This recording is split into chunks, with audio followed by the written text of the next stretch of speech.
오늘 읽으신 이 말씀은 이제 다윗이 감사 기도를 드리고 그 백성들을 위한 기도와 또 자신의 아들을 위한 기도를 하게 됩니다. 그 백성들을 위한 기도의 요점은 하나님께서는 약속을 주시고 이루시는 분이십니다.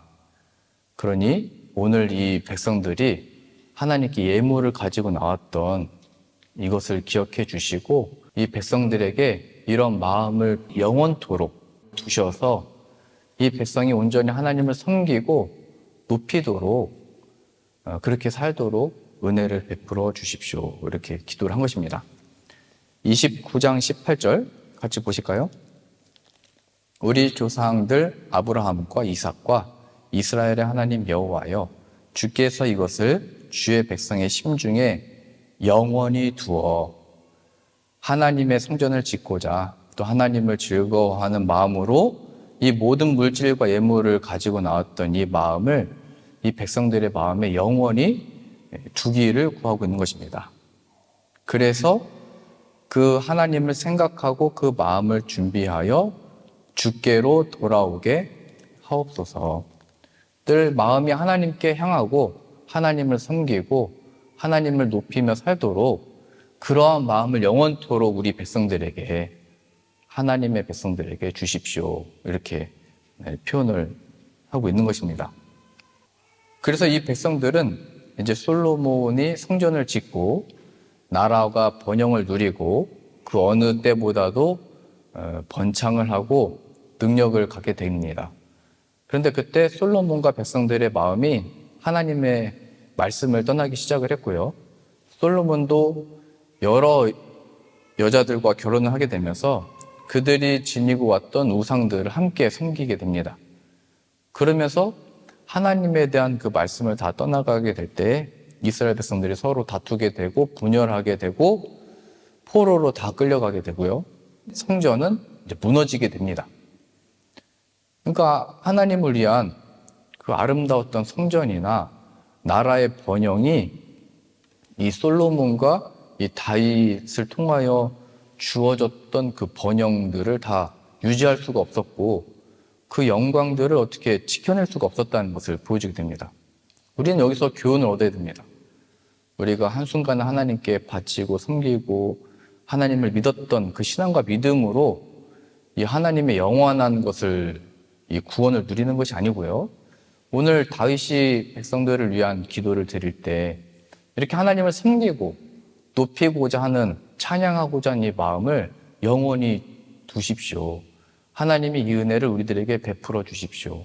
백성들의 마음이, 우리들의 자녀들의 마음이 하나님을 사랑하고 섬기고 하나님을 따르고자 하는 그 마음이 영원하도록 그 마음을 우리 자녀들과 백성들에게 주십시오. 다윗은 그렇게 기도를 했던 것입니다. 그런데 그 솔로몬과 백성들은 이스라엘 역사 속에 가장 힘이, 능력이 많았을 때 온 나라의 왕들이 솔로몬에게 지혜를 배우러 왔을 때 거기서부터 나라가 썩어져 가고 부패해지고 파괴되어지고 무너졌다는 사실입니다. 우리가 이 세상을 살아갈 때 교회 나와서도 우리가 왜 이런 이 세상의 일들이 일어나고 왜 자꾸 전쟁이 끊이지 않고 분열이 일어나고 다툼이 일어나고 이 세상에 악한 것들이 왜 계속 있나라고 얘기했을 때 그것은 바로 분명하게 오늘 말씀이 교훈하고 가르쳐주고 있는 것입니다. 하나님을 떠나면 모든 것은 다 무너지게 되어 있고 그 세상 것들이 이 신앙과 믿음을 지킬 수 있는 것도 아니고 너의 마음의 중심을 솔로몬에게 두지 말고 성전에 두지도 말고 이 나라에 두지도 말고 너희가 의지하는 재물에 두지도 말고 온전히 하나님께 두고 살아가야 된다. 다윗은 이것을 구했던 것입니다. 그러한 마음을, 하나님을 섬기고자 하는 마음을, 내 아들 또 솔로몬에게 이런 하나님을 향한 정성된 마음을 영원토록 주십시오. 그것은 하나님의 은혜에 속한 것입니다. 교회 나와서 어떤 교훈을 얻고자 하는 사람들이 늘 얘기하는 게 그거잖아요. 아니, 우리가 이 죄에 대해서, 하나님의 구원에 대해서 내가 관심이 있기보다는 이 세상을 어떻게 살아가야 될지에 대한 관심이 있습니다. 그것에 대한 교훈과 가르침을 좀 주십시오. 제가 그 한국에서 복음전도 사역할 때도요, 이제 그 이사야 말씀에 예언된 평화의 왕, 고난받는 종, 이 말씀을 읽고 설교할 때 사람들이 이렇게 모였다가 또 함께 기도하고 흩어질 때 몇 명의 사람들이 와서 그 얘기를 해요. 요즘 젊은 학생들이 버릇이 없고 너무 그냥 막 사는 것 같은데 좀 훈계하고 가르치고 교훈을 줄 좀 자문에 있는 말씀을 좀 해달라고. 이 세상이 또 두렵기도 하고 염려가 많고 어떻게 살아가야 될지를 우리 청년들이 알지 못하는데 좀 그런 가르침을 좀 달라고. 성경이 얘기하고 있는 거죠. 이 세상이 왜 이렇게 고통을 받고 왜 이렇게 어려움을 겪고 어디에 마음을 두고 살아가야 될지를 우리의 그 생각과 뜻을 어디다 두고 살아가야 될지를 왜 모르고 있는 거냐. 하나님을 기억하지 못해서다. 하나님께 마음을 두지 못해서 그렇다. 그것이 바로 우리의 죄고 그 죄의 결과로 모든 사람들이 속이고 살다가 다 멸망에 이르는 것이다. 성경이 정확하고 사실적으로 기록하고 있는 것입니다. 하나님이 우리에게 베푸시는 구원은 나 구원 받으니까 나중에 이 힘든 인생 그냥 어떻게 버텨보고 나중에 천국 간다. 이러한 차원이 아니고요. 굉장히 현실적이고 사실적인 기록입니다. 이 인생을 어떻게 살아가는지에 대한 참된 살아있는 진리고요. 교훈이고요. 이것보다도 우리 애들에게 생명을 주는 말씀이었습니다. 그것은 다윗이 기도하고 있듯이 이 하나님을 아는 마음, 하나님을 향한 정성된 마음은 하나님을 섬기는 마음이 영원하도록 하나님의 그 마음을 주십시오.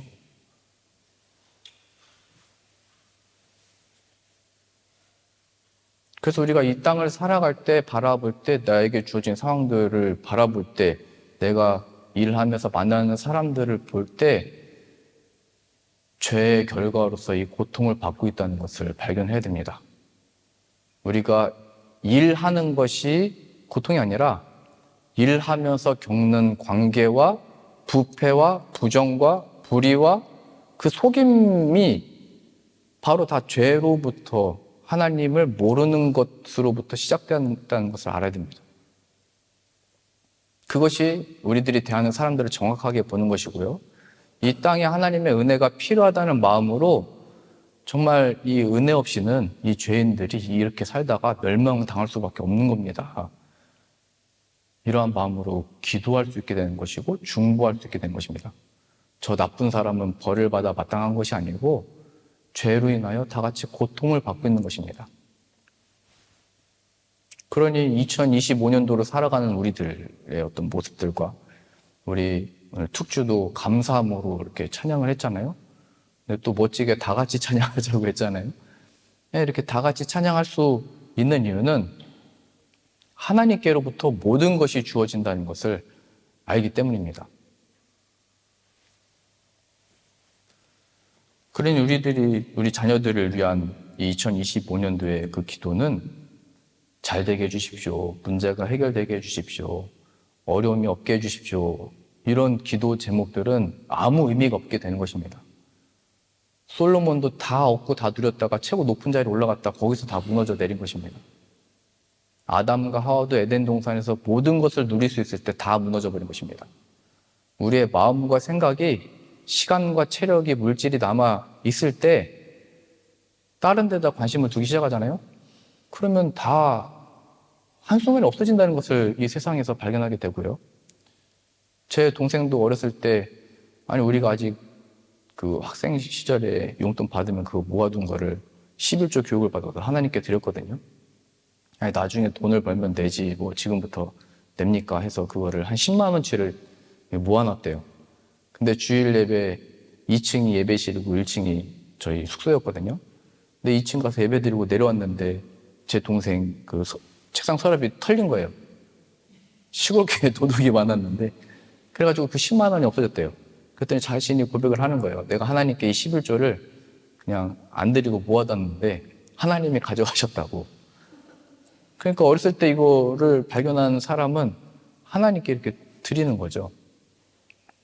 물질에게 마음 뺏기지 아니하고 하나님께 마음을 두고 사니까 하나님이 먹이시고 입히시고 기르시고 인도하신다는 것을 발견하게 되는 것입니다. 자, 중요한 것은 이제 우리의 이 연약함, 우리의 믿음이 내 오늘의 결단이나 의지가 이 어떤 구원의 영광을 얻을 수 있는 것이 아니고요. 우리 자손들에게도 이 신앙과 믿음을 물려줄 수 있는 것도 아닙니다. 우리가 어떤 모범을 보여준 것이 우리의 후손들이나 어떤 사람들에게 감동을 줄 수도 있고요. 마음의 영감을 주서 하나님을 따르고자 했던 어떤 마음까지는 줄 수는 있지만 하나님의 영원하신 그 구원과 은혜들을 얻고 누리는 것은 하나님의 은혜에 속한 일인 것입니다. 그래서 다윗은 이런 하나님을 향한 정성된 마음이 영원하도록 그 마음을 우리 백성들에게 두시기를 원합니다. 내 아들에게 이 정성된 마음을 주십시오. 이렇게 기도를 한 것입니다. 다윗이 이런 기도를 하고 나서 약 400년이 지난 다음에 예레미야 선지자가 하나님께 이런 말씀을 받아서 백성들에게 고백했습니다. 예레미야서 31장 31절입니다. 여호와의 말씀이니라. 보라, 날이 이르리니 내가 이스라엘 집과 유다 집에 새 언약을 맺으리라. 새 언약이라는 표현이 있습니다. 이건 동그라미를 쳐야 됩니다. 32절입니다. 이 언약은 내가 그들의 조상들의 손을 잡고 애굽 땅에서 인도하여 내던 날에 맺은 것과 같지 아니할 것은 내가 그들의 남편이 되었어도 그들이 내 언약을 깨트렸음이라. 여호와의 말씀이니라. 그러나 그날 후에 내가 이스라엘 집과 맺을 언약은 이러하니 곧 내가 나의 법을 그들의 속에 두며 그들의 마음에 기록하여 나는 그들의 하나님이 되고 그들은 내 백성이 될 것이라. 여호와의 말씀이니라. 400년 뒤에 예레미야 선지자를 통해서 새 약속을 주셨는데 그게 뭐냐면 내용이 바뀐 게 아니고요. 방식이 바뀌었습니다. 그러니까 하나님의 하신 약속과 법들은 그대로인데 전에는 하나님이 이스라엘 백성들의 남편이 돼서 그 사랑 가운데 어떤 한 그 남편의 법을 지켰으면 됐는데 내 밖에 있었던 어떤 법들이죠. 하나님이 주신 이 계명들, 10계명과 많은 율법들을 그래 우리가 함께 지키자. 우리가 이 법만 지키면 이 남편과 아내의 관계를 유지하고 사랑을 나누고 함께 이 번영을 누릴 수가 있다. 그런데 하나님의 아내가 되었던 이스라엘은 이 법을 지키지를 못했던 것입니다. 그래서 깨져버린 거죠.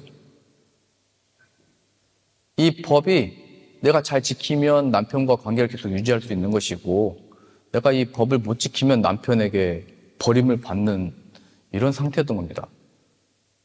이게 옛 관계고요. 새 언약은 이제는 그 남편 대신 하나님이 그 법을 야, 너 이거 지키자. 너 왜 못 지켰냐? 이런 분이 아니고 그 말씀의 법을 이 택한 백성들의 마음속에 넣으셔서 그 말씀이 내가 이걸 어떻게 지켜야 되지? 어떻게 이거를 따를 수가 있지가 아니고 내 안에 들어와 버린 그 말씀으로 인해서 소중히 여기고 귀하게 여기고 그 사랑하는 마음을 가지고 기쁜 마음으로 그 말씀을 따라서 살게 된 것입니다. 뭐 쉽게 예를 든다면요. 우리의 부부의 관계도 마찬가지죠. 우리 안에 이 사랑의 마음이 없으면 뭐 잘한 거 있으면 뭐 칭찬하겠죠. 그러면서 거봐 내가 말한 대로 했으니까 잘 됐다. 그러면서 영광도 다 내가 취하겠죠. 여보 내가 말한 대로니까 다 잘 됐지. 내 말 잘 들어. 그러다가 또 뭔가 잘 못 되면은 내가 그렇게 하지 말랬잖아. 내가 좀 이렇게 하라고 했잖아. 내 말 안 들었더니 이렇게 된 거 아니냐고. 그러니까 이거는 뭔가 그 관계에 있어서 어떤 법이나 그 사랑이 어떤 조건들이 있는 거죠. 잘하면 또 못하면. 근데 더 이상 하나님이 이런 관계 속에 둔 것이 아니고 그 법을 우리 안에 뒀다는 것은 하나님의 마음을 우리에게 두신 것이고 하나님이 우리를 하나님의 마음에 두신 것이고 우리도 하나님 안에 들어 있게 되는 이 사랑의 관계의 표현인 것입니다. 우리가 뒤에서 살펴보겠지만요, 하나님의 율법과 말씀을 우리 안에 두셨다라고 하는 것은 말씀이 육신이 되어 오신 예수 그리스도가 우리 안에 들어오는 역사를 의미합니다. 놀라운 거죠.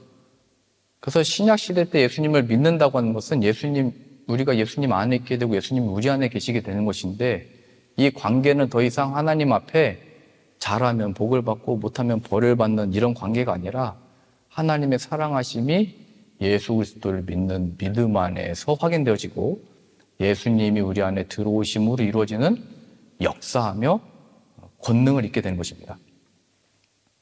제가 지난주에 지금 로이가 울어서 나가신 것 같은데요. 지난주에 꿈을 꿨습니다. 무슨 꿈을 꿨냐면요, 그 이기준 지사님하고 무슨 오디션에 나갔거든요. 근데 거기에 어떤 교수님이 있고 피아노가 놓여져 있었는데 이기준 집사님이 제 앞에서 오디션을 막 신나게 피아노 연주를 하고 합격 나왔습니다. 그래서 저는 근데 피아노를 쳐야 되는 건가 생각이 들었는데, 나 자신이 없다, 이거 어떻게 하지? 큰일 났다 생각이 들어서 제가 수험표에 제 이름을 지우고 이기준으로 썼습니다. 그 꿈에서 뭔가 될 줄 알았나 봐요. 그래서 근데 피아노 앞에 섰는데 이거 어떻게 쳐야 될지 모르겠는 거예요. 악보를 봤는데 어떻게 연주해야 될지도 모르는 거예요. 그래서 제가 그 교수님한테 뭐라고 얘기했냐면, 그냥 노래를 부르겠습니다. 제가 이렇게 얘기했습니다. 근데 제가 꿈에서는 겉으로 그냥 이기준 이렇게 쓰면은 피아노가 될 줄 알았는데, 겉만 딴 사람이고 속은 조성은이니까 이 연주할 실력이 안 나오는 거예요. 그래서 제가 오늘 이 말씀 준비하면서 깨달았습니다. 성령이 너에게 임하시면 권능을 받고, 이렇게 돼 있잖아요. 권능. 그러면 예루살렘과 온 유대와 사마리아와 땅끝까지 이르러 내 증인이 되리라. 나는 피아노를 칠 능력이 없었으나 예수 그리스도가 내 안에 오시면 그 이름이 능력이 돼서 정말로 그것이 내 것이 되고 내 삶에 그것을 연주할 수 있는 이 권능을 받게 된 것입니다. 예수님이 우리의 구원자이십니다. 예수님이 우리에게 찾아오셨습니다. 예수님이 이루시는 능력은 놀라운 것입니다. 그러니까 지금 이 다윗이 기도했던 이 하나님을 사랑하고 섬기고자 하는 이 복된 마음을 영원토록 그 안에 두시기를 바랍니다. 내 아들에게도 이러한 정성된 마음을 주시기를 원합니다. 했던 이 약속이 400년 뒤에 예레미야를 통해서 새 언약이라고 하는, 더 이상 우리 바깥에 있던 어떤 말씀이나 지켜야 되는 어떤 무거운 짐이거나 내가 이것을 지켜서 천국 가는 게 아니고, 하나님이 이 말씀이 육신이 되어 오신 이 땅에 오신 예수 그리스도가 이제 우리 안에 들어오셔서 이루어지는 하나님과의 영광, 그와의 교제, 정말 그의 사랑, 이 권능을 입게 된 것입니다.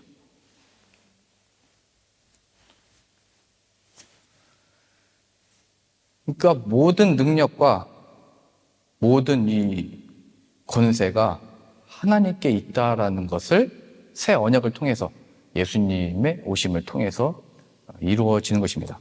요한복음 17장 같이 찾아보시죠.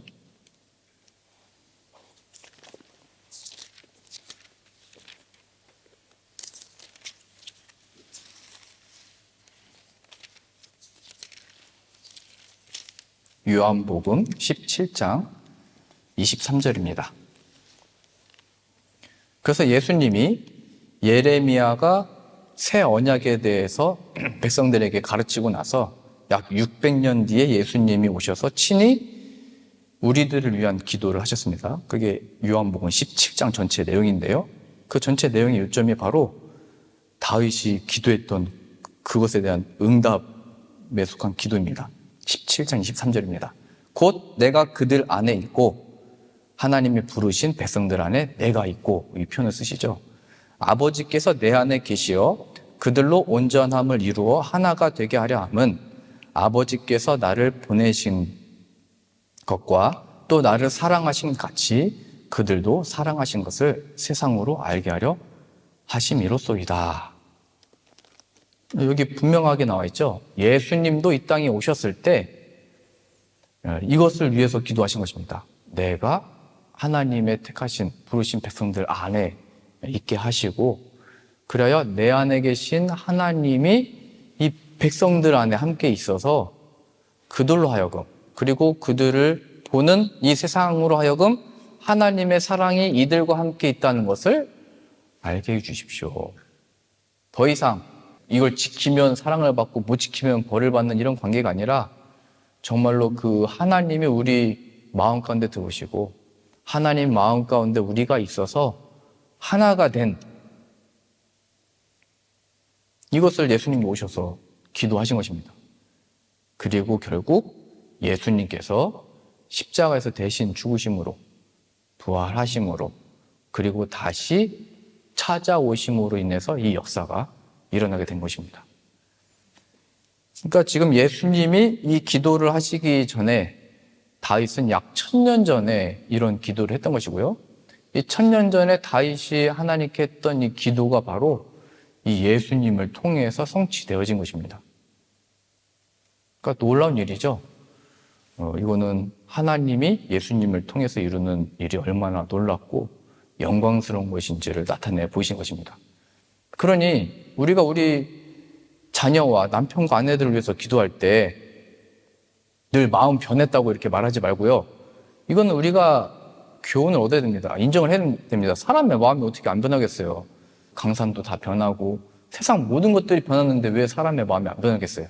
사람의 마음은 왔다 갔다 하는 것입니다.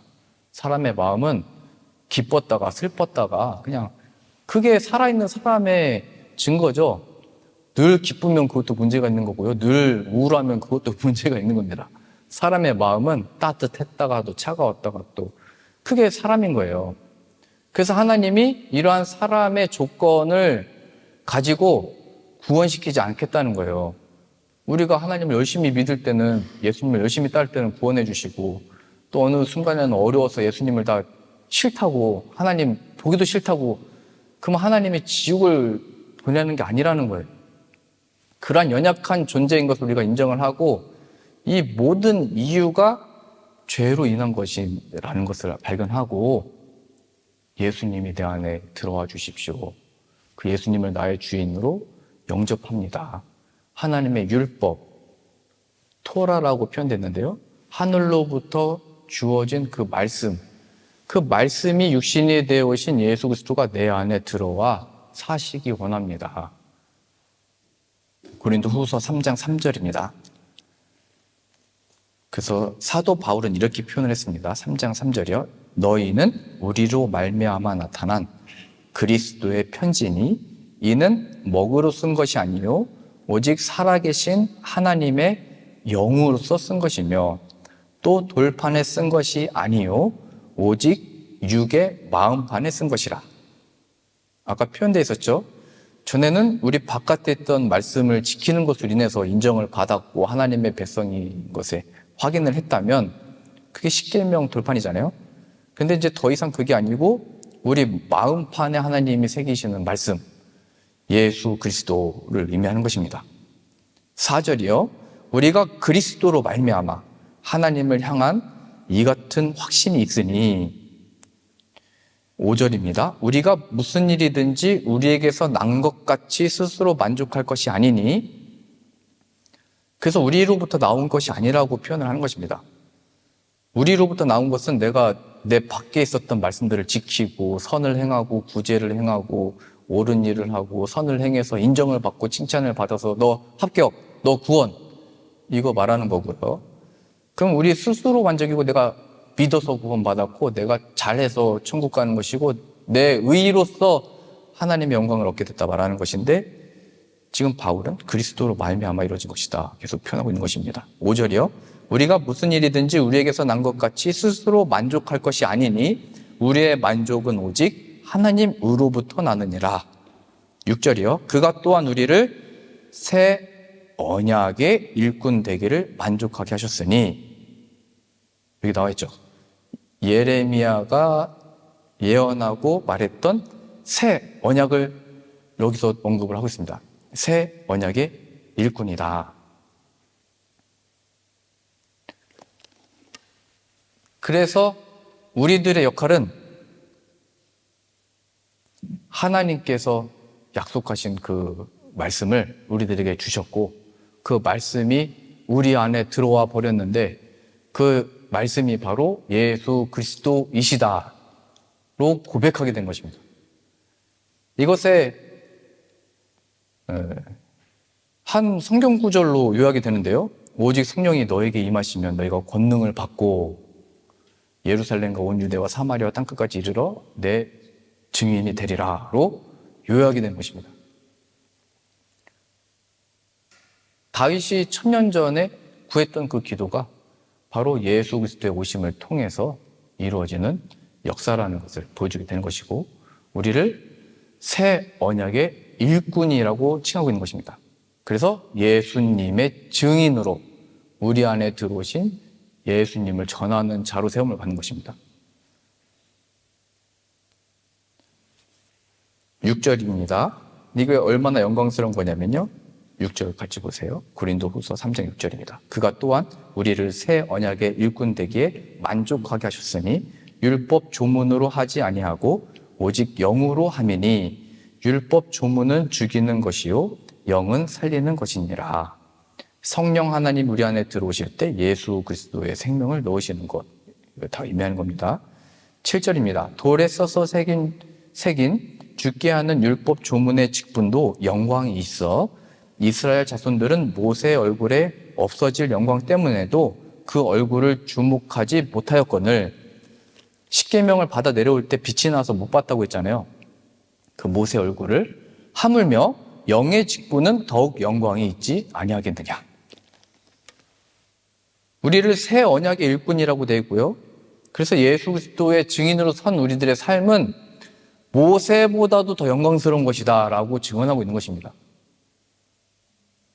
모세는 하나님의 율법을, 모세 밖에 있었던 말씀을 받은 거잖아요. 그 토라, 그 율법, 돌판을 받아온 거잖아요. 그런데 우리는 새 언약의 일꾼으로서 그 돌판이, 이 말씀이 육신이 되어 우리 안에 들어와 버려서 새 언약의 일꾼, 영의 직분을 받은 자들이 되는 것입니다. 내 증인이 되리라. 이게 이렇게 연결이 되어지는 것입니다. 그러니 우리들이 2025년도를 살아가면서 구할 바는 예수님이 내 안에 들어와 사시기를 원합니다. 예수님이 내 남편과 아내와 자녀 안에 거하시기를 원합니다. 그게 바로 다윗이 기도했던 기도의 내용이고요.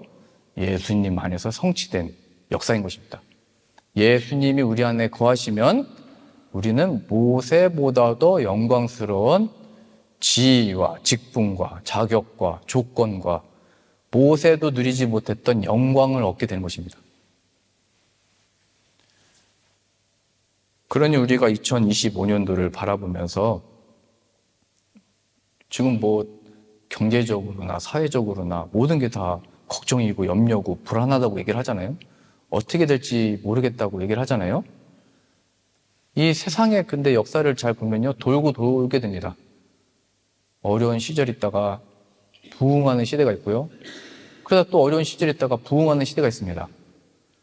마음을 거기에 빼앗기지 말고 이 모든 것을 손에 쥐고 계시는 하나님께 마음을 두어 그 하나님이 우리 안에 계시기를 구해라.